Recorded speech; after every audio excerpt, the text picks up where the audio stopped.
Nova epizoda Autoscena podcasta. Ja sam Dominik i zajedno s kolegom Antom. Danas nam u goste dolazi čovjek koji stoji iza jednih od najprepoznatljivijih automotiv kadrova na domaćoj sceni. Fotograf i videograf koji je samo nekoliko godina od hobija došao do ozbiljnih projekata. Njegovi videi postali su dio vizualnog identiteta hrvatske autoscene na društvenim mrežama. Ako volite auto ili fotografije, ostanite jer danas je s nama Gabriel Brkić, Brks Media. Dobrodošao. Hvala dečki na gostoprimstvu. Bilo mi je drago što ste me pozvali i prvi podcast malo nervoza hvata, ali dobro. Ma, to ništa, ne brini, ne grizemo. Nego predstavi nam se ukratko. Ukratko, Gabriel Brkić, više me ljudi znaju kao Brks Media i bavim se prvenstveno autofotografijom, videografijom, marketingom, društvenim mrežama i to je više manje to. Ne možeš nam predstaviti auto s kojim si danas došao? Jedna lijepa M5 u Isle of Man boji, čudovište od 2,5 tone i da, danas sam slikao auto za Luxa Rent i eto, došao sam s njim ovdje sad na podcast. Odlično. To inače tako, kad dobiješ auto na slikanje, onda ga koristiš? Pa malo da. Iskoristim priliku, prednost posla da se malo provozam s onim što fotkam. To je lijepo. Vjerujem da mnogi zavide na tome. Rekao sam nam da si iz Slavonije došao. Kako si odlučio doći u Zagreb? Pa u Zagreb sam došao stvari zbog posla.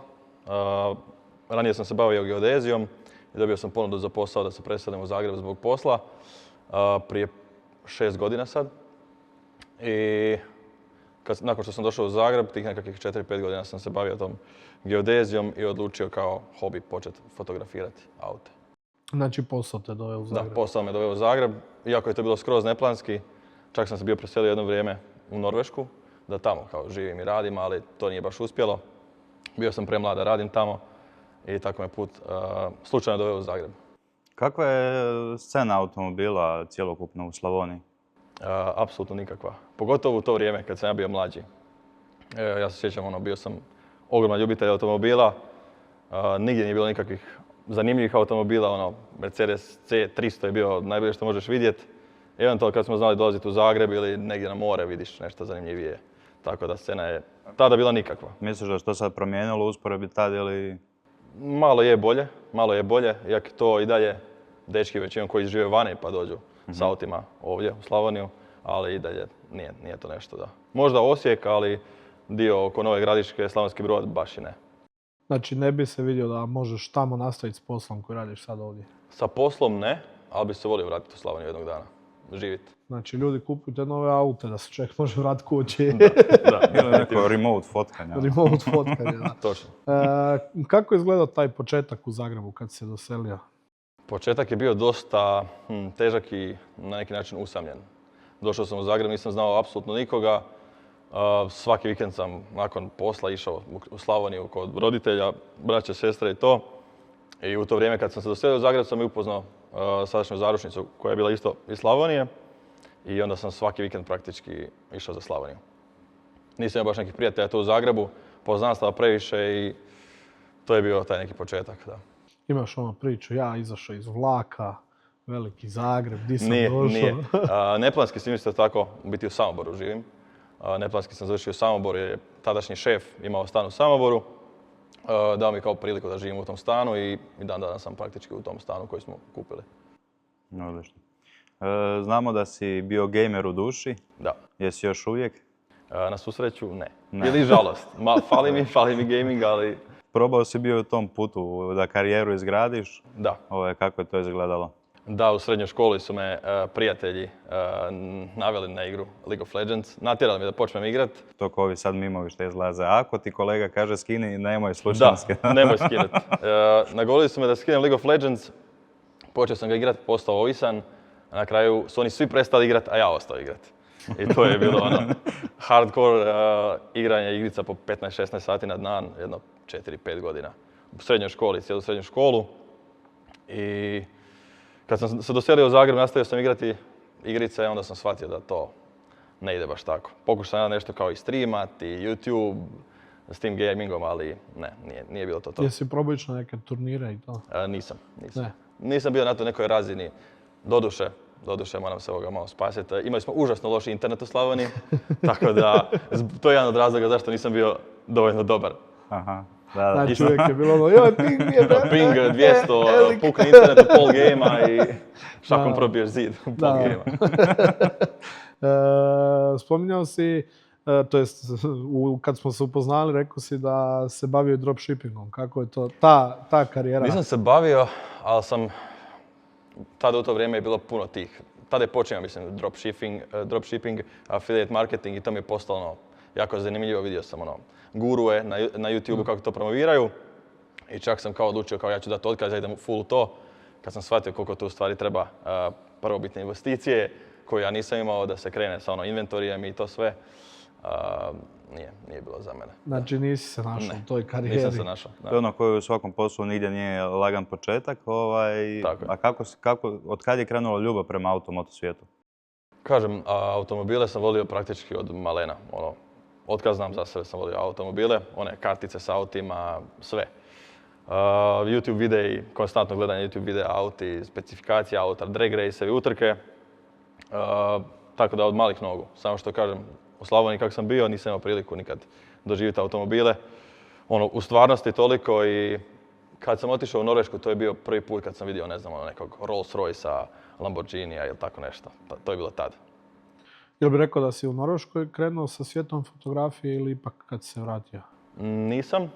Oduvijek sam volio tu kao imao sam mobitel pa kao slikam neki kadar auta, neki niži kadar pa nešto malo editam na mobitelu, ali to nije bilo ništa vezano za fotografiju ozbiljnije, ali sam uvijek imao neku interes za fotografiju, kao volio sam editati i obične slike na mobitelu, ići na car meetove, kad sam se doselio u Zagreb pa sam mobitelom kao nešto slikat, pogotovo u Samoboru kad su znali biti oni meetovi. Tu je recimo počela ta neka ljubav za fotografijom. Znači tu si rekao da to je neki ulazak u svijet fotografija, kad to prelazi u nešto profesionalnije, kako izgleda prvi posao kao fotograf? Priča je biti bila takva da sam svoju prvu kameru kupio, tako da sam odlučio prestati igrice, kupio prvu kameru i skroz slučajno sam saznao za Supercars Owners Circle koji je bio, mislim da to bilo 2021. u Zagrebu.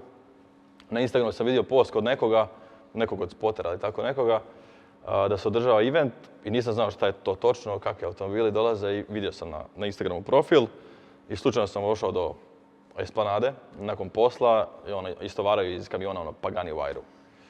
I tu sam ja počeo fotkati te prve fotke i to su bile kriminalne fotografije sa totalno krivim postavkama. Ko se razumije u fotografiju, ISO 16.000, sve pogrešno i krivo. Ali što bi tad bilo odlično. Ali je meni tad bilo to show. I točno se sjećam fotografija. Prvi post na Instagramu mislim da mi je bio Bugatti Divo, u mrklom mraku, zadnja svjetla se vide i to. Če mogu još uvijek naći te fotografije ili to... Sve imam još spremljeno, da. Dostupno je i dalje na tvom profilu? Je, mislim da je i dalje prva fotografija na profilu, da. To je bio privatni profil, ali i dalje fotografija na profilu, da. Dobro, super. I tu sam počeo sa tim kao slikanjem auta, počeo sam to objavljivati na Instagram, iako su to za sadašnje standarde užasne fotografije, tad je to bilo kao nešto dobro. I par kolega mi je reklo kao, koliko si ti dugo s tim baviš? Konkretno Damir Arapović, kolega fotograf. Ja rekao, ništa, počeo sam sad, prve fotografije ikad. Pa kao imaš okore za kadar, te probaj ti to kao malo uzeti ozbiljnije i počni fotkat. I tako ja sam to vidio. Uvijek sam htio nekakav nešto biznis, nekakav nešto svoje i to je bio neki početak. Znači on ti je taj dao neki vjetar u leđa na početku? Da, on mi je baš od svih dao taj neki vjetar u leđa. Uvijek su mi se sviđali njegovi radovi, njegove fotografije i kad mi je on rekao da vidi nešto, da imam stvarno nekakav talent za to, to mi je dao stvarno velik vjetar u leđa. Tako. Od početka si znači u stvari krenuo sa automobilima s kojim se i danas baviš fotografiranjem i ostalim stvarima, a jesi ikad iskusio u nečem drugom snimanjem, evenata, fotkanjem, da nije povezano sa autoindustrijom? Da, autoindustrija mi je i dalje glavna, uvijek se nadam da će ostati glavna, ali radim jako puno tih projekata. Radio sam jedno vrijeme i svadbe, ali na to ne volim baš raditi i ne volim se prezentirati na taj način, ali radim jako puno, naprimjer za influencere, recimo nekakve short form content, radio sam i korporativne evente, radio sam te supercar rallije, na primjer, jako puno njih, tako da, to najviše. Može. Znači, rekao bi da je uvod Socov event zapravo bio uvod tebe u Tako. taj automoto svijet s Tako. potkanjem. Jel se isplatilo otići onda ispred Esplanade? Je, definitivno. Je, ja. Da, je, definitivno. Tad nisam ni razmišljao da će biti danas to kako je. I da se može toliko ostvariti u tom svijetu. To te i danas vodi, vjerujem, Tako je. dalje, tako da. Evo. Kako se gledaš razliku između onog projekata, ne znam, snimanja nekog influencera i automobila? Koliko je zahtjevnije jedno, koliko drugo? Zato i volim aute, je puno jednostavnije raditi sa autima nego sa ljudima. Nema šta reći, nema... Da. Ja auto kad Ne želim da buni bude se. u tom kadru, ja njega tu postavim, namjestim si sve savršeno, ako nešto ne stima, popravim i to će biti kako ja zamislim. A sa ljudima je, ne valja mi kosa, ne valja mi majica, nisam lijep na ovoj slici, na ovom kadru i to je puno teže. Onda puno još teže. svadba još gore, tamo je bar Tako je. puno ljudi, pa svakome ljudi. nešto ne odgovara. Točno to. Di su još svjetla? Da. Dobro, sad kad smo se ukratko upoznali s Gabrielom, idemo na dio emisije 3 cenera. Gabriel, dobrodošao na dio emisije 3 cenera. Imaš 30 sekundi za odgovoriti na pitanja, svaki točan odgovor ti donosi po 1 bod.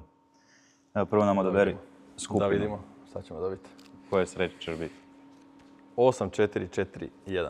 8-4-4-1. Spreman? Spreman. Vrijeme, sad. Što je EGR sistem? Dalje. Koliko brzine ima tipični manualni mjenjač? 5.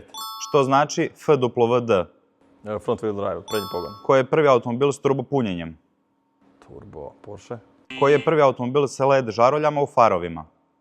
Dalje. Koliko stupnjeva ima volan? 180. Što kod guma označava kratica DOT? Starost. Kako se zove osnivač brenda Ford? Dalje.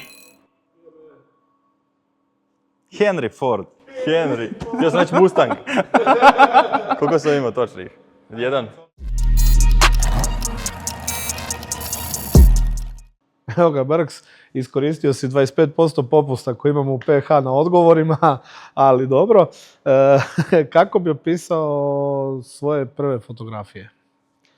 Prve fotografije, amaterske, ali za prve fotografije realno i jako dobre. Kažem, to su bili ti neki početci gdje u to vrijeme editanje nije bilo toliko popularno, tako da mislim za te početke da je bilo relativno ok. Jel imaš neki svoj stil koji Pa, to obilježava? Ja bih rekao da nemam stil, ali drugi kažu da je više neki kao prirodan, natural look, tako nešto. Tako Jel to da- ono od početka te prati tak ili... Pa više manje od početka, da. Ja jesam pokušao se igrati sa nekakvim mood editima, neprirodnijim bojama i to, jer kao da imam neki više svoj stil, ali kad god ja to pokušam pogurati u tu neku stranu, opet me dovede na to da mi taj neki prirodni look izgleda najljepše, za moje oko. Jel misliš da možda to je prednost, ono, da ideš s tim prirodnim, ne danas svi žele, ono, ajmo napucat Žarko. ovo, ajmo, idemo neki svoj stil gurat, možda će me to progurat, a u stvari, ono, ajmo reći jednostavnije, bude bolje na kraju. Ja sam se tim vodio u biti od početka jer uvijek sam gledao, cilj mi je bio normalno zarađivati od toga. I uvijek sam gledao šta rade velike firme, veliki brendovi. I nisam nikad vidio da veliki brend objavi nekakvu fotografiju sa sa nekakvim čudnim bojama, sa nekakvim ludim editom ili nešto. Bilo to za nekakve press release fotografije na društvene mreže i tako dalje. Tako da sam uvijek gledao, u početku sam se igrao s editima, ali kad sam shvatio u biti ono što brendovi u stvari rade i žele, su te neke prirodnije fotografije, prirodni look. I da je tu ima puno edita, da dobiješ prirodni look, da nije preeditano, a da nije opet ono, kako se kaže, flat. Da. Obično, ali to mi je bio nekakav, to mi je cilj moj recimo sad nekakav signature look. I mislim da iako je edit normalan, nekakav standardan, prirodan, da opet ljudi kad vide moju fotografiju mogu prepoznat, to je njegova fotografija. Isto tako i Damir, kolega Arapović, on ima taj jako prirodan i jednostavan edit, ali opet niko ne može dobiti taj njegov edit i prepoznatelje. Pa dobro, svako ima neku svoju, Tako je. svoje oko kojim gleda to i kako edita da njemu Ali opet bude najljepše. edita koje vidimo od nekih drugih fotografa koji su neki moody, igranje sa bojama i to koje mi bude top. Imat ćemo ti kasnije dio gdje ćemo te malo testirati za tuđe fotke, pa ćeš tada. Daj reci još, osim tog prirodnog, koliko si u prosjeku trošio prije vremena na edita, koliko sad? Pa prije sam trošio čak puno više, čak duplo više rekao bih, jer u tim nekim početcima igraš se još uvijek malo s postavkama, šta koja postavka radi i to sad imam taj svoj neki, ne bih rekao preset kao za edit, ali već znam otprilike šta treba napraviti da fotografija jako brzo izgleda dobro. Tako da puno manje sad trošim videa za, puno sad manje, ajmo, možemo ovo nekak ispraviti. Moramo katiti ovo, dečki. Puno manje vremena trošim sad na edit, osim ako je to neki veći projekt gdje se posebnoj fotografiji treba posvetiti puno vremena. Dobro, da, normalno. Znači, I čišćenja, i edita, i toga. Ali već u principu kad postavljaš kadar, ti si ga postaviš da ga je lakše editati. I kadar i osvjetljenje, neko ako je normalno moguće kontrolirati osvjetljenje, sunce, sjene i te stvari, da. Dobro, to je onaj gumbić, auto i to je to, jel tako? Autofokus, sve na auto i... Sve samo ne auto white balance. Najgora stvar koju možete raditi je auto white balance u fotografiji. Da, na žutom zidu još telata. Radio si u Polirku. Šta si tamo radio i koliko dugo? Polirko mi je bio, nisam radio kod njih kao zaposlen, ali on mi je bio jedan od prvih klijenata ozbiljnijih i tamo sam, kad sam počeo fotografirati, bio praktički svaki dan nakon normalnog posla. Radio sam od 8 do 4, u 4 se pakiram, idem kod njih, tamo sam u 5 i do 7-8 navečer slikam aute kako su gotovi, nakon PPF-a i slično i sam proces. Postavljanje PPF-a, vrepa i tako dalje. A njihovo radno vrijeme je bilo isto onda tako to produženo ili to... Pa većina je to znalo da su bili prebukirani, onda su znali ostajati nakon 4-5. Ili je meni najbolje pasalo to vrijeme zalaska sunca za slikanje auta, tako da smo čekali 7-8 sati da budu idealni uvjeti za slikanje auta gotovih. A period zime? Period zime je, ne pitaj. Mogu ranije s posla šefe, trebam nešto odraditi, odem s posla, poslikam auto i bježi doma. Koliko dugo si bio za njih radio? Pa radim i dalje, ali ne toliko često. Znači, pa jedno sad 4 godine već. Znači, vjeran partner. Da. Odlično. A kako trenutno nalaziš klijente s kojima radiš? Većinom se tebi javljaju, ti se javljaš nekom? Pa trenutno je kombinacija. Imao sam jedan period prije 1,5 godine, 2 gdje sam dosta outreacha radio. Znači, odnosno javljao sam se dosta firmi s kojima sam htio raditi. Bilo je to Porsche za koji sam radio, Porsche u Ljubljani i Mercedes isto za Hrvatsku. Ja sam s njima u biti direktno javio, prezentirao svoje radove i tako smo započeli suradnju. Sad imam fazu gdje sam malo prebukiran i nemam previše vremena za nove klijente, nekakve stalne ili tako nešto. Osim ako dođe nekakav projekt koji je jedan shoot ili tako nešto, ali radim na tome da povećam media team, svoju ekipu s kojim ću raditi, bili to editori, fotoeditori, videoeditori i da onda mogu primati nove klijente, skalirati posao i tako dalje. A u svojim početcima najviše si znači outreach u stvari? Da, outreach u početku jako puno sam odlazio na te neke evente. Na primjer, prvi event na kojem sam bio, osim tog soca, je bila ASA. Mislim da je to bio onaj event kad su imali na golf terenima, Riverside-u. Bio sam tamo, slikao sam te aute, objavljivao na Instagram, oni su to vidjeli i onda su me zvali na sljedeći. I mislim da to nešto što ljudi podcjenjuju u ovom svijetu fotografije, gdje te, možemo reći, veze, odnosno konekcija, poznanstva jako doprinose. I jako, kad gledam to u prošlost, skoro sve klijente koje imam danas su potekli od jedne osobe, pa jedna upoznala me s drugom, sa trećom firmom i tako dalje. Najčešće to tako veže jedno drugo. Pa znači, od teškog dolaska u Zagreb, nepoznavanja nikoga do nekoga koji je bukiran u Zagrebu sa fotkanjem. Da. Koliki je to vremenski neki period? Pa evo period od 2021. Znači 4-5 godina. Da, 4-5 godina, da. Super. Znači, Polirko je bio prvi jači klijent. Tako je. Prvi jači ozbiljni klijent, nakon njega Luxe i to smo da dalje nastavili. Pričalo se Brks naplaćuje fotkanje. Prvi si pokrenuo naplaćivanje fotkanje auta. Kako je to izgledalo? Ne bih rekao da sam prvi počeo naplaćivanje, ali... Među prvima. Da, ali sam počeo... Imao sam takav stav prema fotografiji, osim onih početaka kad sam radio nešto za svoj portfolio, gdje sam znao odraditi tu i tamo koje slikanje. besplatno recimo ili sebi za portfolio. Imao sam taj stav gdje moram cijeniti svoje vrijeme ako želim to shvatiti ozbiljnije. I meni su se klijenti javljali kao za slikanje auta i ja sam rekao da jednostavno ja to naplaćujem, uslugu fotografije i to je u startu je to bilo svima kao čudno. Kako misliš ti naplaćuješ slikanje? Jer je tad bio nekakav standard da bili su kao, svi su bili nekakvi spoteri, svi su to radili samo iz nekakvog hobija. I onda sam tu imao nekakvu diskusiju i sve sa par fotografa gdje sam ja ispao nekorektan što sam naplaćivao fotografiranje automobila. Ja sam to jednostavno gledao da ja, ako svoje vrijeme i nekakav skill trošim da napravim nekakve dobre fotografije koje se nekom sviđaju, donesem tu neku vrijednost i smatrao sam da je to korektno naplatiti. I to sam vidio na kraju krajeva kao nekakav korak za u budućnost, da se može napraviti nekakav biznis od toga. Je li ti žao što si napravio taj korak ili? Definitivno ne. Jer, kažem, vidio sam to kao jedinu opciju da od toga danas sutra mogu živjeti. Drugčije ne bi uspio. Može se reći da si ti postavio to neko onda i tržište. Jer, da. Nisi sam bio u tome, ali da niko nije to pokrenuo, danas bi možda još uvijek bilo to Da, sve... mene je to jako smetalo u tom vremenu jer i bi bilo jako teško konkurirati drugima. Jer klijent se tebi javi za slikanje, ti mu kažeš da naplaćuješ, a 10 drugih ne naplaćuje. I onda je jako teško bilo tu konkurirati. Ali eto, izgleda da ipak i kvaliteta i neke te preporuke se na kraju istaknu i možeš na kraju uspjeti. To što si rekao, ta konkurencija, malte ne nije konkurencija, nego je to i je i nije, ali... Ja bih čak rekao da ima fotografa koji su čak jednako dobri, čak i bolji od mene, ali nisu bili voljni ili nisu to htjeli uzeti dovoljno ozbiljno da naprave nešto od toga. Jesu ti oni možda stvarali probleme kad ti se neko javio i znaš da taj auto nećeš imati možda priliku još uskoro slikat?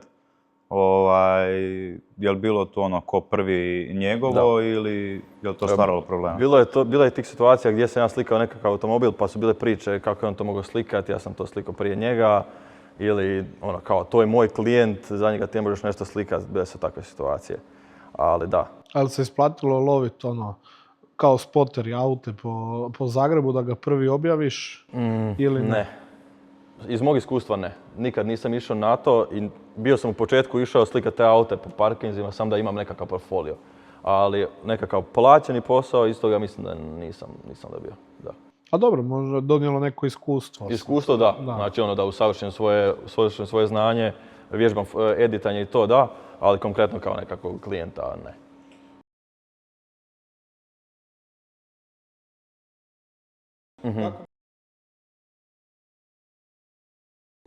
Jako puno vožnje po Zagrebu, po lokacijama, Sljeme, kroz grad, probaj ovaj parking, probaj otići do ove luksuzne zgrade, ovdje je rampa, ovdje su stupići, ovdje te zaštitar otjera Google Maps, znači Google Maps stvarno Street View, Google Maps i hodaš po gradu i tražiš sve što možeš. Jel gledaš da taj prostor bude prilagođen za auto, i boje i kontrasti ili...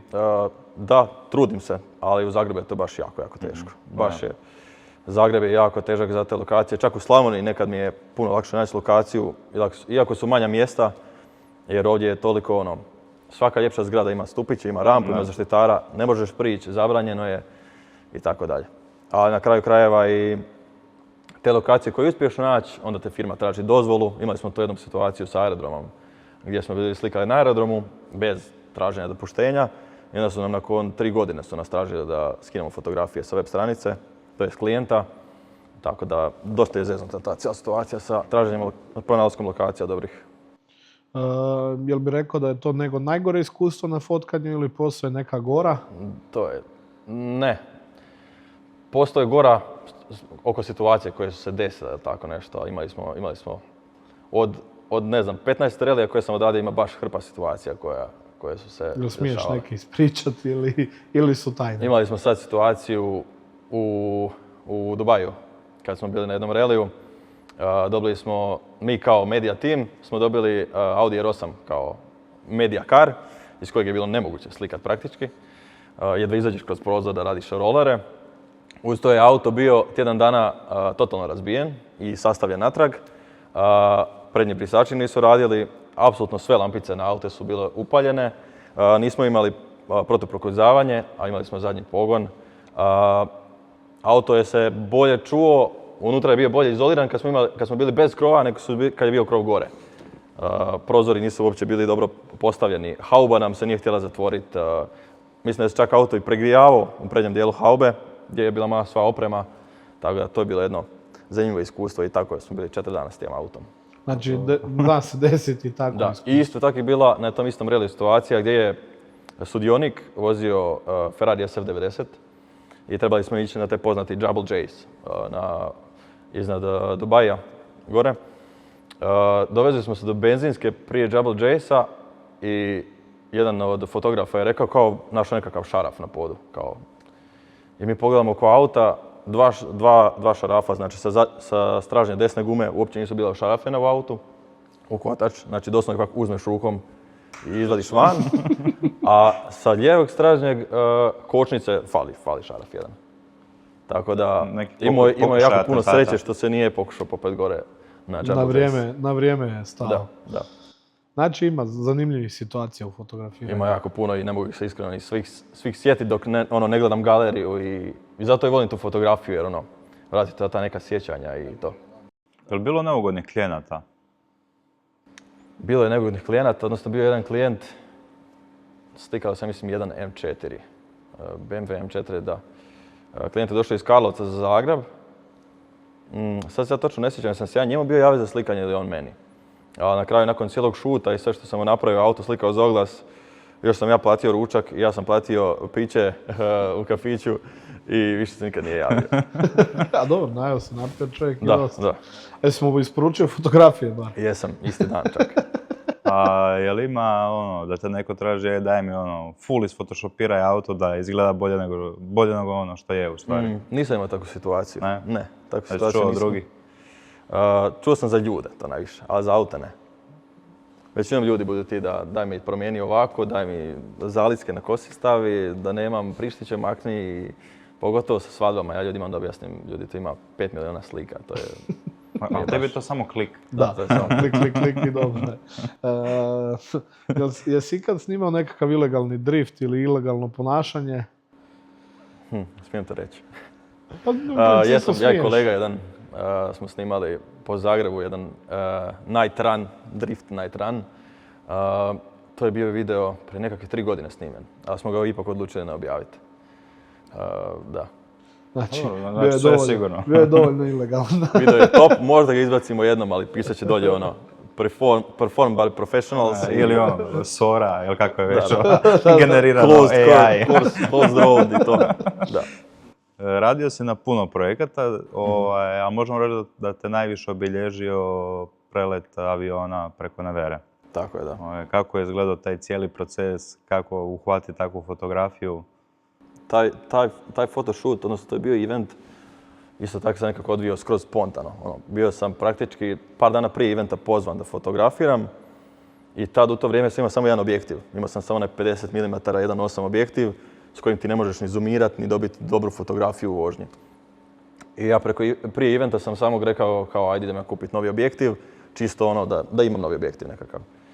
I došli smo na event, to je bilo testiranje u biti preleta preko automobila i oni su testirali kao normalni prelet auta pa naopak i to sve.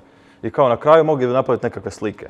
I organizator eventa je pitao kao ko želi kao ići u kombi, kao da slika roller i kao svi, niko neće, kao nikom nije to zanimljivo. Rekao idem odmah u V klasu iza, ja ću. Iako su to bile čak prve fotografije u vožnji koje sam skoro ikad radio.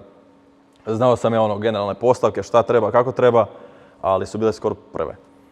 I imali smo, mislim, 2 samo preleta koje smo mogli biti istestirati. To je čak jedna od najtežih fotografija koje sam fotografirao, jer moraju ti postavke biti postavljene da dobiješ motion blur ceste, ali moraš dobiti i avion koji je u fokusu i da nije mutan. Tako da je izazovna fotografija, ali to je fotografija koja mislim da me baš proslavila.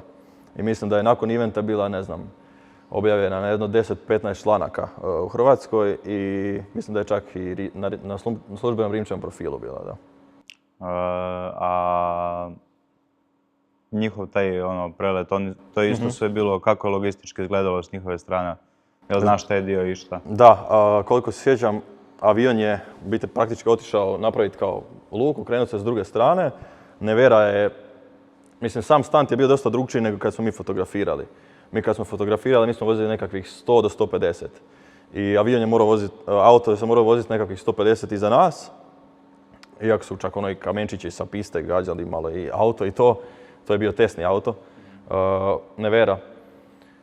I onda se on vozi za nas nekakvih 150, a avion je samo preletio, sa nekakvih 200, 250, tako nešto. Tako da imali smo tih 4-5 sekundi da to uhvatimo, taj kadar. Jer nije on mogao ići dovoljno sporo da uhvatimo nešto. Bilo rekao da je to puka sreća ili... Malo i sreća, da. Ili možda nedostatak V klase što nije mogla ići brže na stazi. Da, što je klasa nije mogla ići brže, da, isto. Stalno spominješ da si prije soca si kupio kameru, prije ovoga si kupio objektiv, jel se i danas vodiš tom nišom kao kupit ću neku opremu samo ako mi treba ili ipak imaš toga i previše? Čak nemam toliko opreme koliko bih htio da imam i koliko ljudi misle da imam. Imam 2 kamere, iako sam do nedavno radio sve sa jednom kamerom, sa Sony A7 IV. Imam 2 objektiva, znači imam 24-70 objektiv koji mi je all around najbolji objektiv i to svima preporučujem za fotografiranje automobila, za interijer, eksterijer, možeš zoomirati objektiv, uhvatiti nekakav širok kadar. Mislim da je to najbolji all around objektiv. I imam 16-35, baš za interijere i te neke stvari. Pogotovo kad snimam auto u vožnji ili tako nešto, treba imati širok objektiv da može auto manevrirati po cesti, da ti nije preblizu. Jesi odmah krenuo sa fotografijom i videom ili si prvo fotografijom pa tek onda video? Fotografirao sam 2 godine prije što sam počeo raditi video. I video sam u stvari prvenstveno počeo zato što sam vidio da u to vrijeme kod nas niko ne radi video. Tada su postali trendi oni speed rampovi i te stvari. I onda sam odlučio idem ja kupiti gimbal, idem kupiti kameru za video. Jer tada sam imao A7 III koji nije bio baš najbolji za video. Odnosno, bio je dobar za snimanje, ali ne za color gradanje i to. I vidio sam tu recimo nekakvu rupu u tržištu gdje sam odlučio snimati aute i na kraju je to bio jedan od najboljih poteza koje sam napravio. Tad sam bio više bukiran za sama snimanja auta, jer su tad počeli reelsi, do tad toliko reelsi nisu ni postojali. To je tamo se nekako sve poklopilo i onda su svi tražili video, konkretno u polirku za PPF, za vrep i tako dalje. Znači, sad danas bi rekao da više radiš video ili foto? Danas bih rekao da radim nekakve 50-50, 50-50, da. Što se tiče ove nekih short forma, radim jako puno za stvari koje nisu vezane za automobile, ali za fotografiju nekako najviše automobile i dalje, da. Imao si sreće susreti se sa Matinom Kockom i Evo 3. Kak je to krenulo? To je bio poziv na šut od kolege Damira, još jednom ga pozdravljam. On mi je se biti javio da treba fotografirati te automobile za autoklub i da bi ja kao htio snimati to cijelo snimanje. Snimanje smo biti počeli na Westgate-u, snimali smo tamo oko one garaže, parkirne, nešto malo rolera i onda smo išli na Mičevac na stazu. I u svakom slučaju 2 legendarna automobila koja se nada da će opet imati priliku fotografirati ili snimati. I oni su bili prezadovoljni videom, sam autoklub, jer inače nisu imali video na toj nekoj razini produkcijskoj. Više su to neki njihovi jednostavniji videi bili. Je li tu počela suradnja s Rimcem ili? Ne, počela je dosta kasnije. I to isto preko poznanstva i dosta spontano. Suradnja sa Rimcem je počela tako da sam upoznao kolegu Marka, odnosno ja sam se njemu davno prije javio nešto na Instagramu, jer sam vidio njegove radove, kako radi za njih. I pitao sam ga nešto za postavke kamere i tako to. I snimao sam jednu svadbu, 2 kolega. I na toj svadbi on došao do mene i kao, pozdrav, ja sam Marko, taj i taj, koji u biti radio u Rimcu. Tad nismo ništa previše pričali o tome i on je se meni javio, znači sad je mislim prije 2 godine to bilo. Prvi mjesec je bio i on me napiše poruku, pozdrav Gabriele, bio sam na skijanju, slomio sam ruku, jel me molim te možeš zamijeniti na snimanju za Rimac. On je u biti radio fotografiranje svih automobila, nije imao toliko iskustva sa snimanjem, ali u tom periodu oni su tražili da se napravi foto i video svakog automobila koji je bio gotov. I kad sam dobio tu poruku od njega, ja pokazujem zaručnici, vidi, treba mi snimati u Rimac. I prvih par snimanja je bilo ono jako, jako naporno. Jer sam imao nekakav vremenski period od sat i pol vremena da napravim fotografije kompletnog automobila u tom boksu gdje smo slikali i video cijelog automobila. I to sam morao snimati horizontalno cijeli video i rezati ga u vertikalno. I za Reels i za horizontalni format. Tako da, bilo je da, zanimljivo. Zanimljivo je, znači zanimljiva je ta suradnja. Da. A kada rekao si da si ovo za autoklub bio snimao, je li s tim i nastavljena bila suradnja s autoklubom ili je to bilo? Nije. To je bilo jedno snimanje koje sam radio tada za njih, da. Već na početku spomenuo Lux Rent. Snima si isto maltene od početaka ili? Snimam sad već 3 godine, mislim da surađujem. Odnosno radim kompletan kontent za njihove društvene mreže, web stranicu i sve što je potrebno. Koji je najzanimljiviji auto od njih koji si... Najzanimljiviji? Pa meni je definitivno ona Carrera S crvena koju imaju. To mi je nekako najzanimljiviji i najdraži auto koji imaju. I M3 G80 koji je, pogotovo u vrijeme kad sam ja počeo raditi za njih, nisam bio toliko vozio te aute, imao ih priliku probati, tako da ta M3 G80 mi je bio top. Bio je mat sivoj boji, to mi je bio baš neki dream spec. Jesi imao nekih situacija neugodnih? Imao sam jednu. Išli smo prošle godine u 10. mjesecu u Dolomite, smo išli svi skupa. Nas je bilo sa 6 auta smo biti išli. Vlasnik Luxea, njegovih par prijatelja, ja i još jedan moj kolega, Sven. I krenuli smo iz Zagreba prema Ljubljani i u Ljubljani smo imali organiziran ručak kao da stanemo tamo u jednom restoranu. I oni su svi se popeli gore na parking i ja sam išao zadnji, još sam se nešto zapričao sa zaručnicom i krenuo sam skretati gore na parking, a on je bio baš jako visok. I nisam stisnuo nose lift i prednji branik. I oni su mene govorili kao, nisi digao auto? Ja kažem, ma jesam. Kažem, ma nisi digao auto? Ja kažem, ma jesam. Pa kako smo mi svi prošli da ti nisi? Ja kažem, pa ne znam. Ma niži. Ja sam ih ubjeđivao da sam digao auto, iako nisam. Ali sva sreća, branik je neko ranije, tjedan, dva prije mene oštetio, neko kog je auto bio u najmu. Tako je da je novi branik bio naručen i ja ga nisam morao platiti. Inače bio je jako skup put. Bilo bi puno fotografiranja. Da, definitivno. Ali srećom jedini put. Desilo mi se na S-klasi isto da mi je šajbo razbio kamion. I šta u tom trenutku To su oni pokrili, da. To oni pokrivaju. Raditi s Porscheom nije mala stvar, ti si surađivao s ovim u Ljubljani. Kako to izgleda? Otkud te s Porscheom opet? Isto, opet dolazimo do toga nekakva poznanstva. Taj kolega sa M3 Anže što sam pričao, što se bavi driftom, on je postao biti kao prodajni savjetnik u Porscheu Ljubljana. Prešao je biti u Porsche grupi iz Volkswagena u baš prodavac same Porsche. I tražili su nekoga za content, on je mene u biti preporučio. Odradili smo nekakav sastanak, odnosno nekakav briefing što bi njima trebalo, što žele za društvene mreže. I tu smo imali prvo snimanje. Iako smo u početku radili dosta nekakve monotonije stvari. Snimali smo 5 automobila u salonu, što nije baš nešto prezanimljivo za gledat ljudima. I onda sam ja njima pokušao objasniti da uzmemo neki auto, da ga vezemo van. Puno je prirodnije gledati auto koji je u vožnji nego samo u salonu. I onda smo nakon tih prvih par snimanja koje smo radili samo u autosalonu, radili i Panameru smo jednu snimali vani. U biti 2 Panamere i jednog Boxstera. Tako je. Cijelo vrijeme spominješ da to poznanstvo ti donosi poslove. Tako. Bilo rekao da ti je današnji krug prijateljstva iz svijeta automobila većinski ili?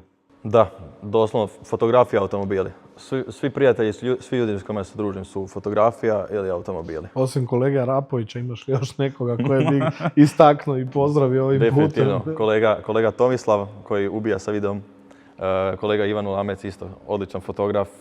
Ima tu još jako puno odličnih fotografa koji se i probijaju na sceni, ali moraju se još malo više potruditi da sebe bolje ispromoviraju. Da ih ti spomeneš. Da.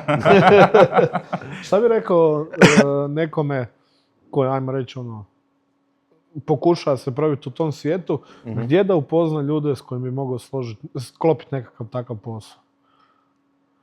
To je dosta teško, ali ja bih rekao na tim nekakvim eventima.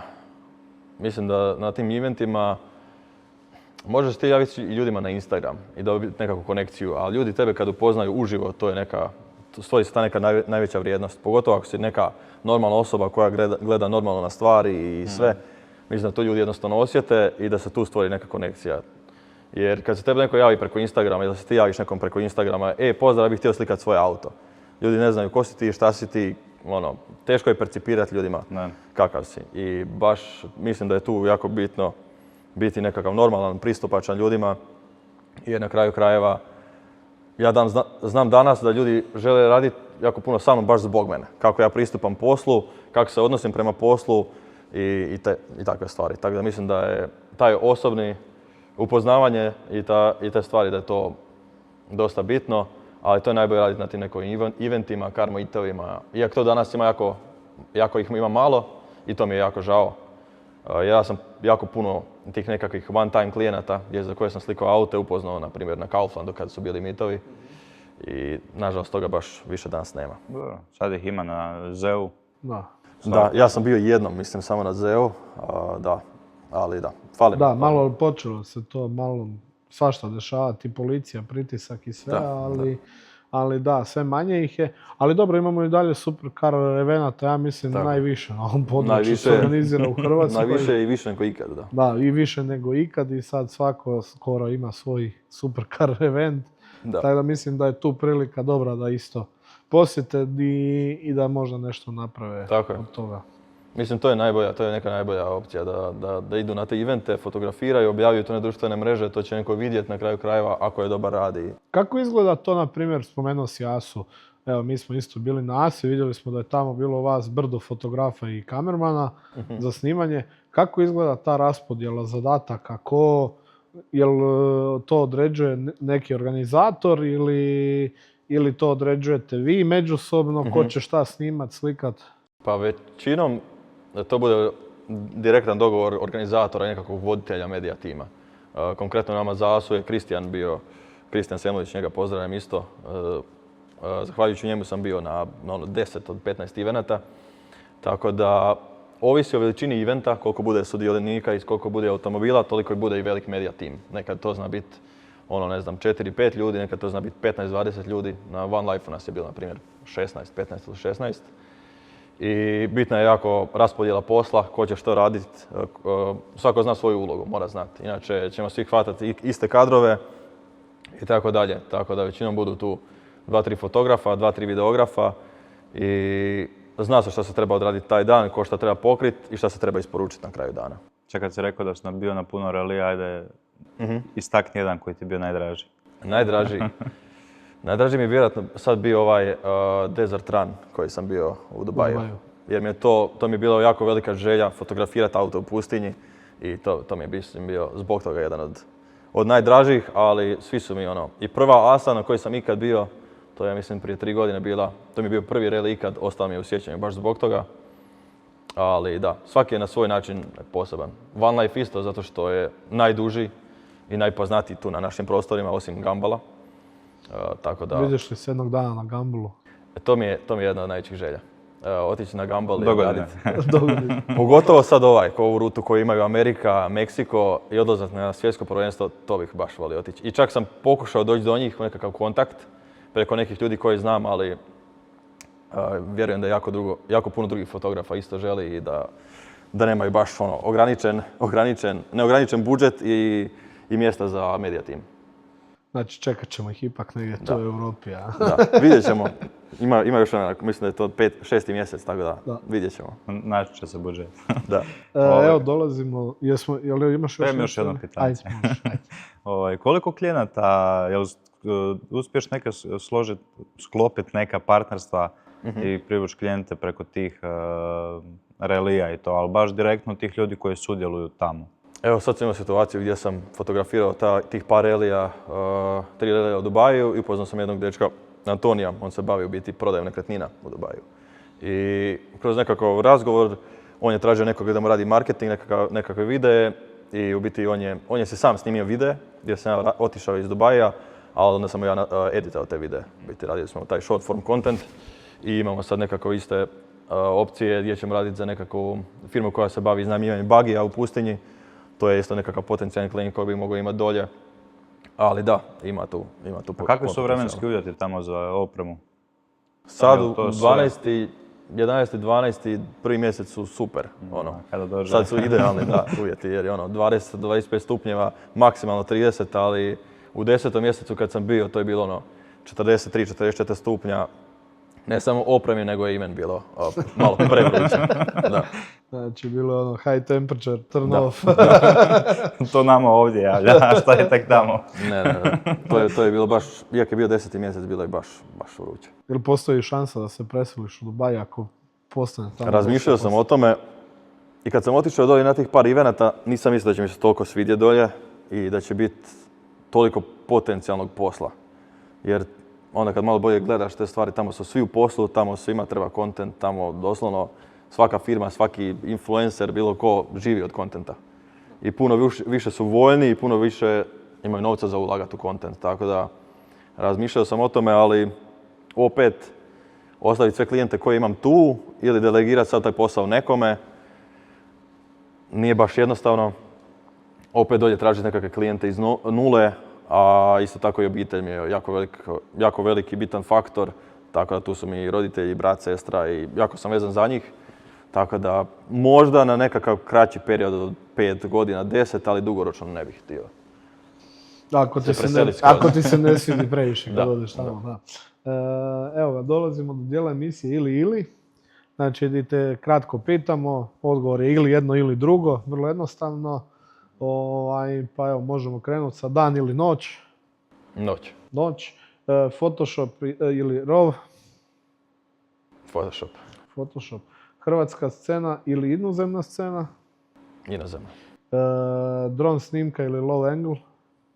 Možeš ponoviti? Dron snimka ili iz žablje perspektive. Aha, dron. Cinematic video ili fotka. Fotka.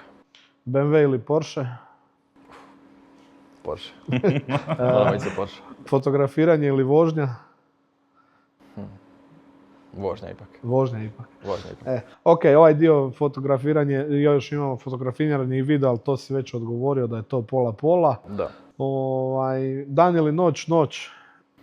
Noć, čisto zbog tog nekog editanja po noći. To je nekakav full fokus, ti monitor i slajderi u Lightroomu i tako mi je nekako najdraže editati. Iako to izbjegam u zadnje vrijeme, baš se trudim imati nekakav dobar raspored sna. Idem spavati u 10, ustajem u 6, da budem produktivan maksimalno, ali i dalje najbolje radim i najviše volim raditi po noći. A za samo fotkanje? Samo dan.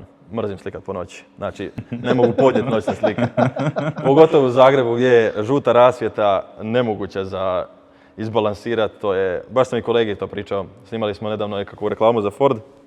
To jest, on je snimao, ja sam mu pomagao. A ne zna. Da. Ironija.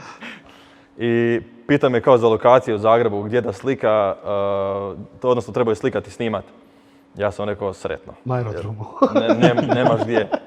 I ja ga pitam kako je prošlo, ne znam, bilo je 2-3 ujutro, ga pitam kako je prošlo, kaže ne pitaj me ništa, mislim da ništa nije iskoristivo.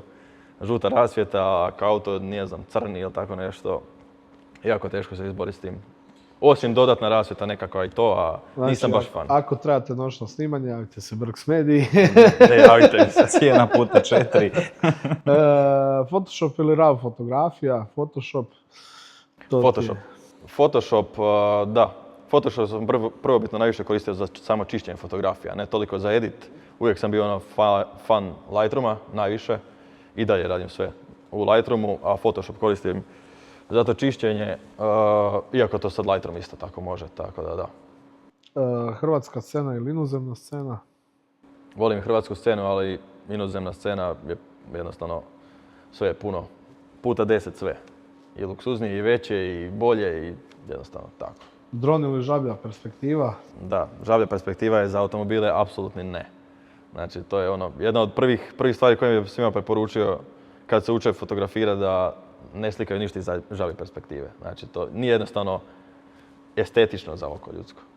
Da, je što ima logike jer ne koristi ga žaba nego čovjek, tako da. Da. Rekli smo onda cinematic video ili fotka? Fotka. Uvijek ću nekako preferirati fotografiju više. BMW ili Porsche? Da je pala oba. Težak izbor, da li, ipak Porsche.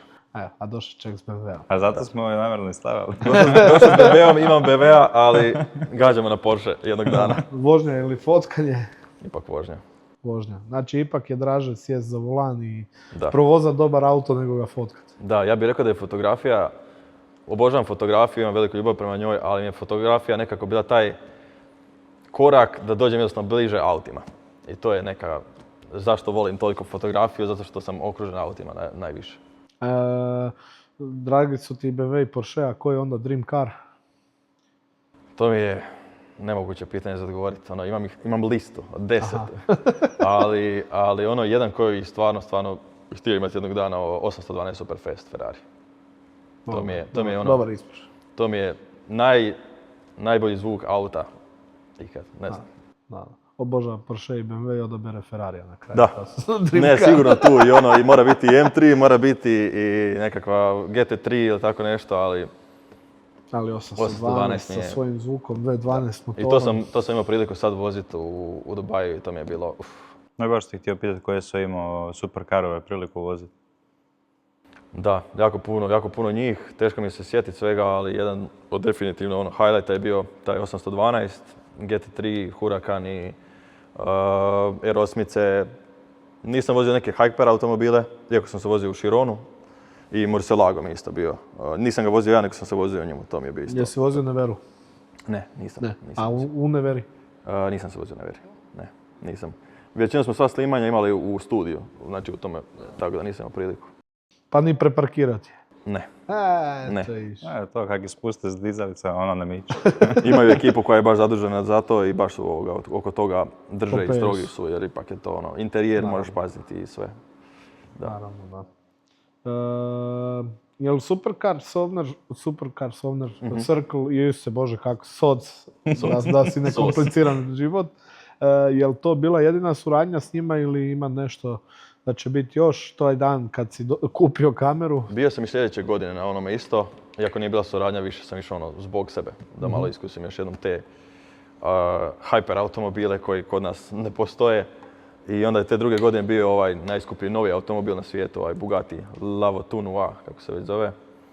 I to je isto bilo ne samo kod nas i za nas bilo neviđeno, nego općenito u svim svjetskim medijima je bio taj auto tad prvi put viđen na cesti i bilo je u svim vijestima i tako dalje. Tako da imali su, ja mislim, evente ove godine negdje u Sardiniji ili u Njemačkoj, ali nisam nigdje tamo išao. Jel se zna desiti to nekada gledaš, ovaj vikend je event, negdje mogu bi sjesti u auto i otići to posjetiti? Da, stalno se to dešava. Da. Ali onda kad vidim popis stvari koje trebam napraviti taj vikend, nije Nekad baš ostane izvedivo. ključ na stolu. Da, ako nije 2-3 mjeseca unaprijed u kalendaru, nije baš moguće. To mi je žao sa Stance Adrijom, na primjer. Već 4-5 godina želim ići na Stance Adriju i nijedan vikend se ne poklopi. Ili je nešto vezano za posao, ili nešto privatno, nekakav rođendan, nešto. Ove godine se odmah zabilježi sad datum. Može. Koji datum? Ne smemo reći ovak javno. Uskoro će biti u aplikaciji dostupan Autoscena. Imaš kod nas kalendar pa možeš isto si planirati tak neke evente. To mi je odlično, da. Kako ti je sad ta pojava superkarova kad vidiš na cesti? Sigurno ti je prije bilo, vidi ovaj, a sad kad si toliko u doticaju s tim automobilima, je li se smanjilo taj cijeli doživljaj tog auta? Pa smanjilo se malo je, odnosno kad vidim auto na cesti, spontano, odnosno random, neočekivano, tad mi i dalje bude wow, ja vidi ne znam, Ferrari, Lambo, tako nešto, pogotovo tu kod nas, na našim cestama. Ali kad ga vidim, na primjer, ne znam, parkiranog tu ili u nekom salonu mi nije mi to više to. Da. Ali na cesti kad vidim, onda mi uvijek bude neko Još uvijek uzbuđenje. bude Da. Kako je izgledala ta vožnja u Bugattiju? Rekao si da je to jedini hiperautomobil u kojem si vozio. Da, vozili smo, putovali smo iz Banja Luke u nekakvu vinariju gore.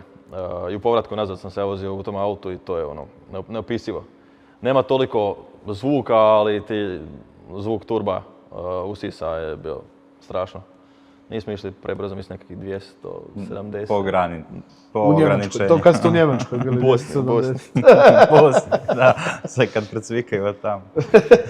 Vozio se puno automobila, ali se vozio u helikopteru jedanput. Da, Za- dva puta u helikopteru, da. Dva puta. A jednom sam snimao iz helikoptera, da. Aha. Da. To snimanje, to nas zanima. To je bilo isto jako zanimljivo. To je bilo na Asi. to je bila vinarija nekakav u Istri i u biti kadar smo zamislili da jedan auto drifta, a iznad njega bude helikopter. I kao da dobijemo kadar i iz auta i iz helikoptera. Isto je bilo ono, nas 5 ili 10 medija tima, kao ko će ići helikopter, ja ću. Ono, zašto ne bi išao, ono, idem prvi odmah. I onda sam u biti snimao iz helikoptera dolje auto kako drifta. SLR, onaj McLaren, poznat kod nas. I onda sam nakon toga bio u autu i snimao helikopter kao isto. Kako je helikopter iznad nas, a auto drifta. Tako da... Je li zamisao bila dobra na kraju? Je, ispalo je super. I mislim da je to sa tog eventa bio i najgledaniji video i najviralniji, recimo. A vi ekipa, ako vam se za sad sviđa ovo što pričamo, like, share i subscribe. Like, share, subscribe. Tako je. Evo, nadunovčit ćemo i goste da nam rade promociju umjesto nas. A tu može produkcija podržavamo dobre stvari, kvalitetno. Tu može staviti moj Instagram, njegov i tu njegov. Free promo. Free promo. Taycan snimanje na Lošinju. Šta imaš ispričati o tome? Taycan snimanje na Lošinju, isto tako neplanski, jedno snimanje. Odnosno, ja nisam bio tada angažiran za samo snimanje. Ja sam bio angažiran za dovoz automobila iz Zagreba do Lošinja. Odnosno, ja i još dva kolega smo išli dolje. Nekakav fotograf iz Njemačke. On biti jako dugo, navodno, surađuje sa Porscheom. I on je biti radio cijelo fotografiranje. Nekakva ekipa snimatelja je bila iz Zagreba snimala, a mi smo biti bili zaduženi da dovezemo auto tamo, da ih pripremimo za snimanje sutradan i da ih vozimo sa lokacije na lokaciju, preparkiravamo gdje će oni snimati. I mogu sam reći da Taycan idu. Normalno. Ja sam vozio taj Taycan Turbo 4S. Postoji taj model, tako? Vjerojatno. Znam da ima 4S, da imam Turbo, ali mislim da je ovo Turbo 4S bio. U biti najjači model. Top max. Kako drže cestu s tim baterijama, samo ovak idu, kao po šinjama. Osim što si vozio za Porsche aute, Porsche je objavio tvoje fotografije na svom službenom profilu. Kakav je osjećaj vidjeti da neko takav objavi tvoju fotografiju? Da, bilo je već par poznatih brendova koji su objavili fotografije, kao ne znam, Rimac, BMW i to, ali Porsche ipak to nekakav big milestone. I nakon što je objavio Porsche, objavio još puno Porsche Kanada, Porsche Amerika, Porsche Njemačka i tako, manjih Instagram profila njihovih, ali definitivno nekakav velik milestone i motivacija za nastavak dalje. I potencijalna suradnja, nadam se danas sutra sa službenim Porscheom ili tako nešto, ali treba još puno raditi za to. Cijelo vrijeme smo nekim brzinama, a znamo da su najveće na Formuli 1. Bio si 2 put? Da. Jedanput sam bio prošle godine, smo bili baš kao došli gledati samo formulu. Bili smo, ja zaručnica, Ivan, vlasnik Luxe automobila i njegov brat. Kupili smo karte, čak ja mislim 3-4 mjeseca ranije i za avion. Doduše karte za formulu nismo mogli kupiti do, ne znam, mjesec dana prije formule. I mogu stvarno reći da smo izabrali one najbolje tribine, mislim da je to nekakav zavoj 6, 7, 8. Biti, sa naše tribine sam mogao vidjeti, mislim, 6 zavoja. Kako dolaze, prolaze kroz krivinu i onda prolaze kroz onu ispod W hotela. I to je stvarno... Koja staza je bila? Sorry. Abu Dhabiju. Aha. Da, u Abu Dhabiju. Tako da, bili smo biti 7 dana dolje, ali bili smo cijeli schedule od kvalifikacija, utrka i to. I sama formula nije toliko zanimljiva za gledat uživo, ali taj doživljaj jednostavno. Kad ti dođeš u te fan pitove od Maxa Verstappena, pa oni pjevaju pjesme njegove, pa klopa, pa ljudi cugaju, sve općenito, simulatori, Mercedes izloženi, automobili, cijeli experience jednostavno top. A ove godine sam bio, za HLF Rally sam bio snimao formulu, odnosno oni su imali kao jahtu bukiranu za njih, koja je bila u marini, isto u Abu Dhabiju. I tu smo bili, fotografirao sam i snimao sam cijelu utrku i kako se ljudi zabavljaju na samoj jahti. Isto, biti metar od automobila koji prolaze ispod hotela, mogao sam šetati oko cijele staze gdje god sam htio. Isto, zaboravljan experience. Kakav je osjećaj ipak raditi tamo i ti imaš neku obavezu, jel uspiješ uživati ti u tome ili... Jako malo. Jako malo. Da, mislim ako si predan poslu i ako želiš stvarno napraviti najbolje što možeš, vidio sam auti prođu, snimi možda nekakav story i uzimaj kameru i slikaj i snimaj. Tako da, nije sam baš mogao ove godine uživati toliko nisam ni znao koji je raspored iskreno na utrci. Nek sam otišao na jahtu, pogledam na TV što se dešava i onda izađem dalje, stvarno, snimat. A dobro, to je isto. Ali u svakom slučaju, da. Dobar Sada experience. ćemo te malo usositi. Pokazat ćemo 15-ak fotografija. Ti ćeš nam ih komentirati ako možeš pogoditi čije su. S naše scene. Da, evo, prvo je ovo. Čije su?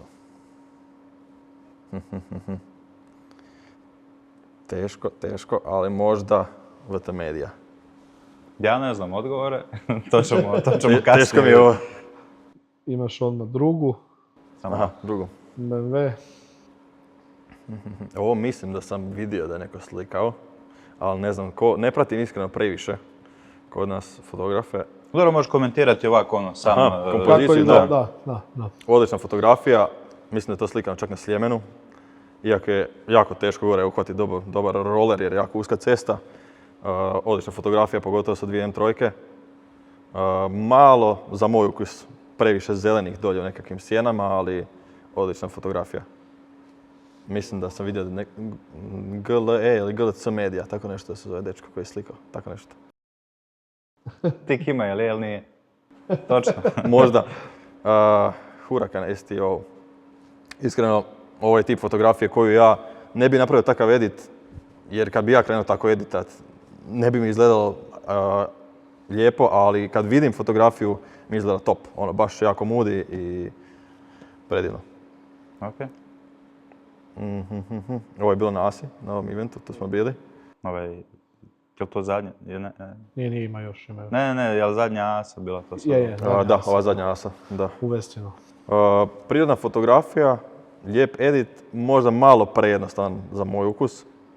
Iako ne znam kako da objasnim šta to znači. Prejednostavan. Ali dobra fotografija. I iskreno nemam pojma koje to mogu fotografirati. Stvarno ne znam. Ovo je fotografija odlična, najbolja od svih. Znam točno, to je moja fotografija. Šalim se, naravno. Tu su mi blown-outani malo highlightsi, malo nebo presvjetlo. Trebao sam se više potruditi oko edita. Oni će vidjeti tu ovako, preko mene. Da. Stavi preko mene. Za ovu fotografiju mogu reći da je super, ali znam za činjenicu da sam prvi slikao na toj lokaciji i da se nakon mojih par setova s te lokacije i tog kadra puno njih došlo na lokaciju. Mene muči što nije auto na sredini. Nije da malo. Damirova fotografija. Jedan od najboljih setova koje je napravio. Oblačno, Huracan STO u mat sivoj, mat crnoj boji. Show. Znači Damir i Pag, nerazdvojivi. Jako lijepa kompozicija i edit. Jedino što nisam baš ja previše fan tih presvjetlih highlightsa, odnosno neba. Malo da je nebo jedino malo spušteno, ali top fotka. Clean edit, iskreno. Nemam nikakvu zamjerku za ovu fotografiju. Ovo mi je top. Baš onako kako bi recimo i neko za Porsche radio. Ovu fotografiju sam vidio. Mislim da se zove Tom Keller ili tako nešto fotograf. Odličan edit. Ja više volim topliji edit, ali super. Koliko ovoga ima? 15, nije, brzo je ovo.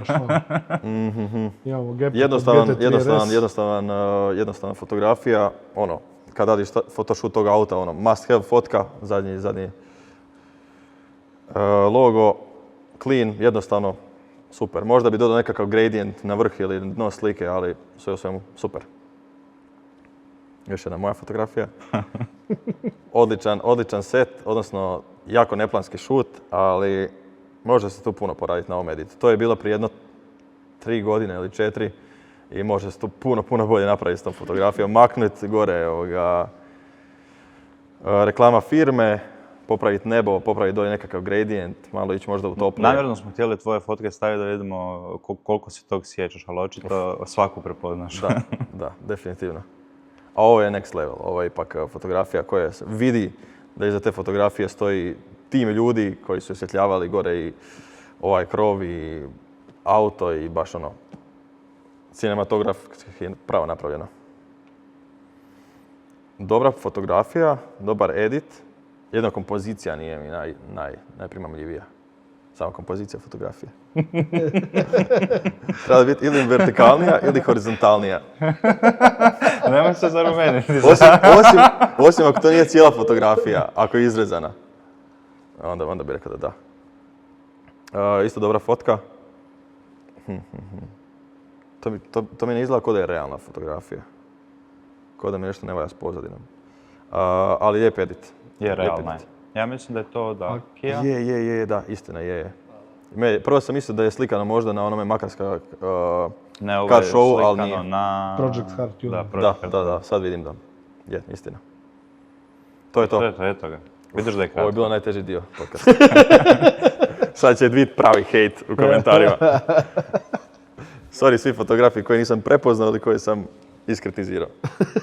Dobro, šta, to je tvoje mišljenje. Imaš svoje mišljenje i to je okej. Koja bi ti bila neka dream suradnja, osim Headquarters od Porschea?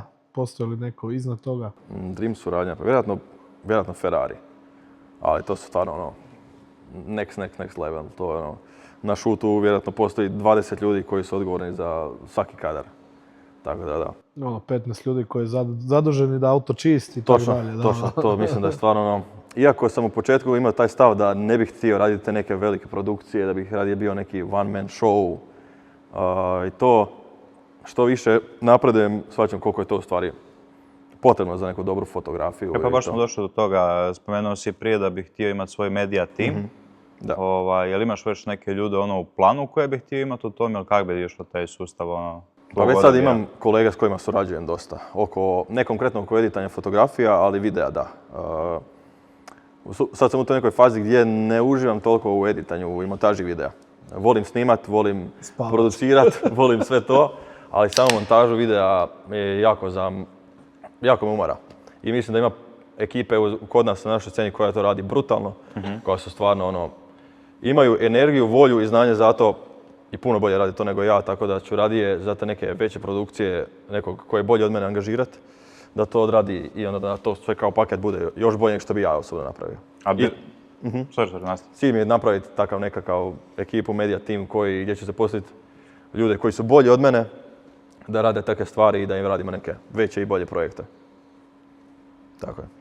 Ali ti bi znači bio taj glavni koji bi sve i dogovarao? Da, recimo ja bi sve gledao, ja bi dogovarao poslove i to sve, ali da imam nekakav... Sudjelovao na auto-eventima sa nekim svojim superkarom. To bi isto volio.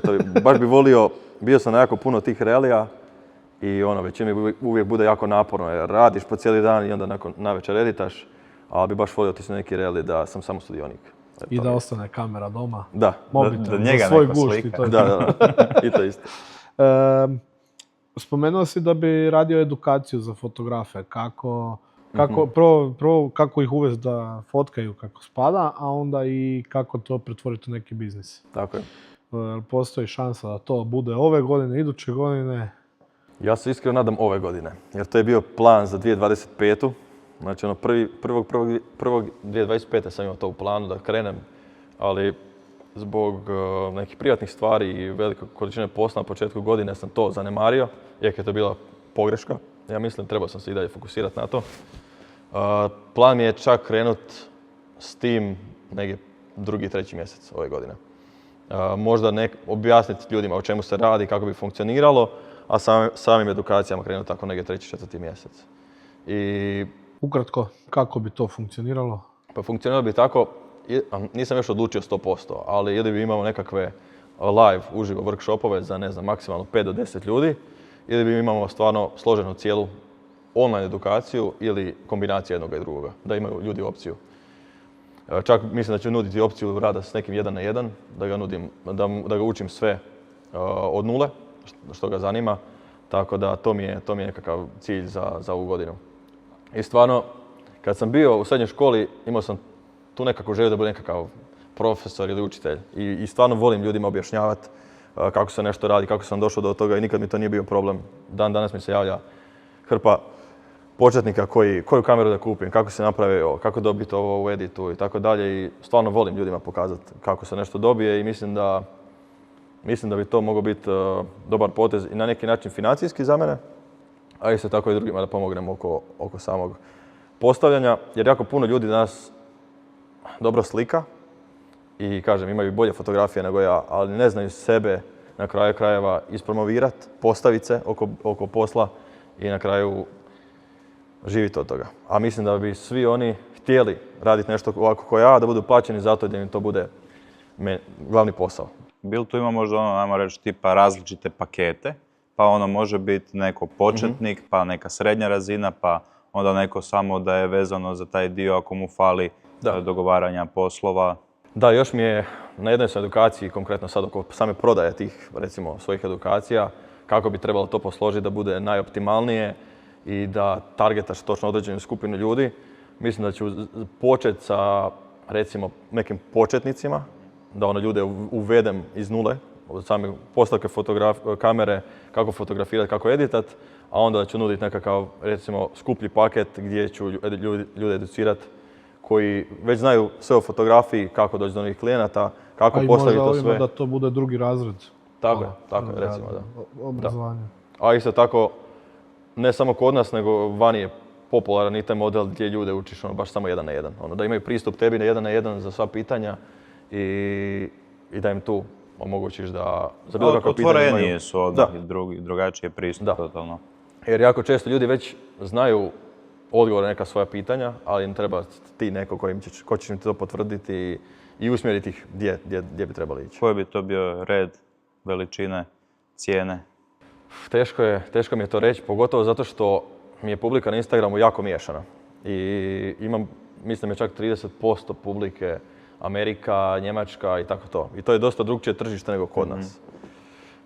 I nije korektno stavim da je cijena prevelika, zato što kod nas znam da ljudi nemaju toliko kupovnu moć, a opet moram biti konkurentan na tržištu, jer postoje sad već neki ljudi koji rade slične stvari u svijetu. A isto tako mi je cilj da nisam samo fokusiran na Hrvatsku i na Balkan. Znači, bilo bi na engleskom? Da, edukacija je bila sigurno na engleskom, da. Iako mi je to opet, zbog nekog tog kontenta koji planiram raditi za YouTube i za Instagram, dosta teško će biti za organizirati.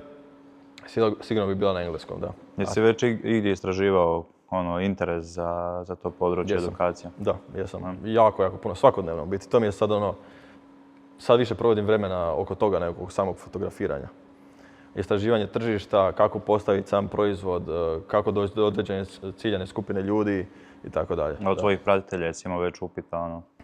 Ja sam čak prije nekakvih 6 mjeseci objavio da ću raditi nešto slično i javilo mi se jedno 6-7 ljudi direktno iz Hrvatske da su zainteresirani, ali na kraju zbog posla i količine posla koje se imamo nisam to proveo dalje. Znači društvo općenito tvoje te podržava u tome? Da, tako je. Dobro, to je dosta bitno. Da, to je najbitnije, ja bih čak rekao. Za koga bi rekao ovako negdje, s vrha glave da ima bolje fotke od tebe? Na našem tržištu, Hrvatskoj ili? Da, naš. Konkretno Damir bi rekao da je tu. Oni, kažem, imaju te prirodne fotografije, ali su stvarno odlične, svaka je top. Jedino što mora početi čistiti znakove sa fotografija, to mu stalno govorim. I Hrvoje Red Hour Media, on mi je stvarno top. Dečko provodi toliko vremena editajući jednu fotografiju i svaka je baš top. Samo što mu stalno govorim da se mora početi sebe bolje prezentirati i stvarno ja mislim da će imati jako puno posla. I naplaćivati. Da, naplaćivati. S nama si probio led prvog podcasta. Da.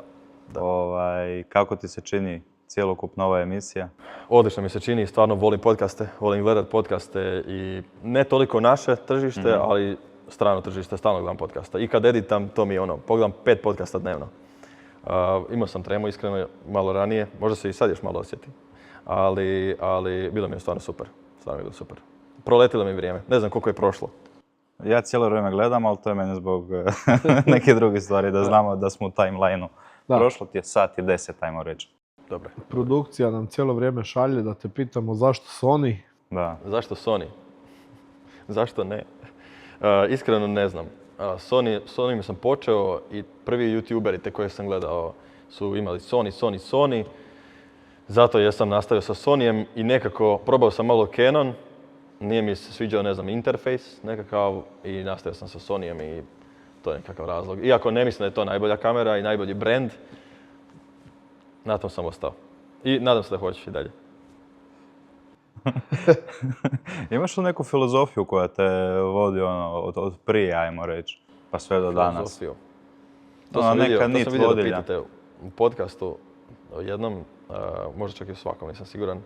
Nemam nekakvu vodilju, ali sam jako dugo u Instagram bio opisu imao quote koji sam vidio kod onog Zetzlija, što ima Z Performance felge, M3 ima onaj popularni to. Imaju u opisu first learn, then remove L. I onda biti kao first learn, then earn. Tako bi, tim bi se rekao da se vodim. Pa dobro, dobra vodilja zapravo kroz život. Da. Kako bi rekao da danas se kreće automoto industrija, u kojem smjeru, koji je tvoj pogled na elektrifikaciju? Nemam ništa protiv te elektrifikacije, ali ne sviđa mi se što se gura i što zauzima taj neki teritorij u tome svijetu entuzijista, kako bih rekao, u autima. Znači, ne sviđa mi se to što guraju u BMW M modele, električne motore i to, ali da ima svoje mjesto, mislim da ima. Za nekakav daily automobil. Imao sam priliku voziti par električnih automobila, te Taycane, na primjer, ili ID3 ili tako nešto. I ti stvarno u njega sjedneš, ideš u trgovinu, upališ ga i odeš i vratiš se i staviš ga na punjač. I zato nešto da. Ali kad se to gura u nekakav taj performance automobile, i to mi se ne sviđa. Kako možeš u jednu rečenicu staviti Taycana i ID3? I kao u isti koš. Struja. Dosadno, monotono. S obzirom da fotografiraš aute, kakav je tvoj stav od tipa BMW-ovom ovome dizajnu ove petice? Je li ti to nešto što kad je izašlo lijepo ili ne? Ne mogu reći da mi je lijepo, ali mi nije ni ružno, ne znam. Ja ne mogu zadnji difuzor progutat nikako. Čudno je. Stvarno nisam taj neki hejter da mi se nešto stvarno jako ne sviđa ili jako sviđa. Ičega za G80 seriju, ovaj ovdje, u početku mi se stvarno nije sviđao grill, ali mi je iskreno sad predobar. Ne znam zašto, ali tako je. I dalje mi je F serija draža, da se razumijemo, i dalje mi je F serija draža, ima mi taj neki više BMW look, ali mi se ovaj mi se sviđa isto. To je ono samo što su oni rekli isto, kaže, potrebna je samo prilagodba ljudi, ništa drugo. I na primjer to se sad desilo s ovim novim Hurakanom, novi Lamborghini Temerario, koji je izašao kad sam vidio rendere i fotografije koje je Lamborghini izbacio, bio mi je užasan i zadnji kraj, prednji kraj, a kad sam vidio stvarno taj auto, na pravim fotografijama stvarno svijetu izgleda show. I to se dešava sa jako puno automobila koji izlaze danas. A šta kažeš na njihov V12 sa hibridom? Nije loše, ali nije to imao sam se priliku voziti u Revueltu. I nije to ona emocija Aventadora, SVJ-a i toga. Nema onaj šus u leđa. Nema šus i nema to cimanje. Da. Bolji je za vožnju, kao za nekakvu praktičnu vožnju, ali opet mislim da V12 fali ta neka emocija. Da. Amerika uspoređuju kao Huracan sa V12 zvukom, ali... Da. Ali i dalje ima čudan taj, kad se pali, taj neki vum, samo, da. Kažu, nije loše, a nije ni Porsche. Pitanje koje svima postavljamo, ako je mogao promijeniti ili uvesti jedan zakon vezan za vožnju, to je za promet, koji bi to bio? Za vožnju ili promet, što bi promijenio? Pa, mislim da bih htio da su te neke regulacije kod nas malo smanje. Dopuste ljudima koji žele ne konkretno tunirati svoje aute previše, ali ne znam, ako želi staviti nekakav auspuh da se auto malo bolje čuje da možeš ili tako nešto. To je nešto što bih rekao. I iskreno me najviše smeta ta neka restrikcija policije oko tih car meetova i toga. Razumijem zašto. Su svi toliko oprezni zbog svega što se dešavalo i kod nas i u svijetu, ali opet mislim da bi trebalo biti neki prostor za to. Ali rađe nek budu tamo i nek spriječe da se to desi. Definitivno. Nego da rastjeruju jer onda se to desi samo ne na mitu nego negdje na cesti. Točno.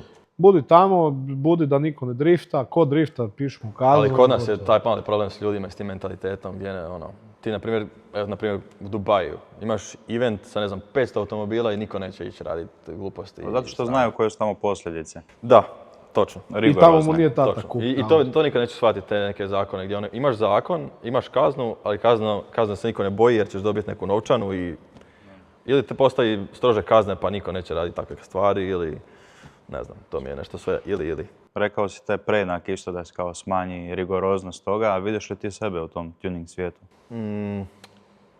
Možda kad budem ovako nešto, kao u G-seriju, da. Prije toga ne baš. Iako volim taj više nekakav OEM look, ali promijenio bi nešto možda, nekakav prednji grill, felge ljepše, fitment auta, auspuh, da. Ali sad nešto više ne baš. Ne do ekstrema. Ne do odmah, iz Prvo krajnosti u krajnost. trebam garažu za to, da.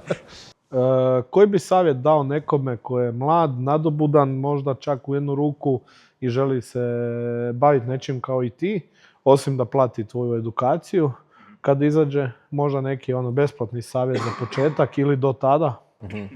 Definitivno što više YouTube-a, gledanja besplatnih videa na YouTube-u, ima ih stvarno. Sve što želiš naučiš, možeš naučiti na YouTube-u, stvarno. Ja sam sve naučio na YouTube-u, praktički samouk. Puno tutoriala, vježbanja, prakse i što se tiče te neke tehničke strane, znanja fotografije, samo praksa i edukacija sebe. A puno je teža ona strana, ta neka mentalna, da ne odustaneš, da kako se postaviti oko posla i kako sebe na kraju isprezentirati ljudima. Tako da tu bih sigurno preporučio da ne odustaju i da se trude svaki dan, objavljuju te fotografije. Ne treba biti naporan, ali se treba isto tako javljati ljudima, pokazivati svoj rad jer neće ni tebe niko doći, vući za rukav i daj slikaj za mene, daj trebaš mi baš ti. Danas je tržište tako da ima jako puno fotografa, ljudi imaju jednostavno jako puno izbora oko toga kojeg će fotografa uzeti, tako da može se desiti da neko baš tebe uzme zbog toga što si mu se ti javio prvi. Znači svakako se mogu tebi javiti u početku ako imaju kakva pitanja. Definitivno.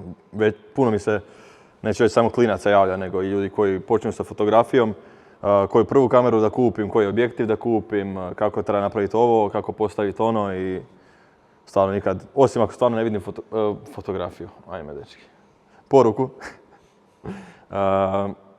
Ako ne vidim stvarno poruku, onda ne odgovorim, ali stvarno se nastavimo odgovoriti na sve poruke i sva pitanja. Evo, mi smo došli do još jednog kraja podcasta. Like, share i subscribe svi.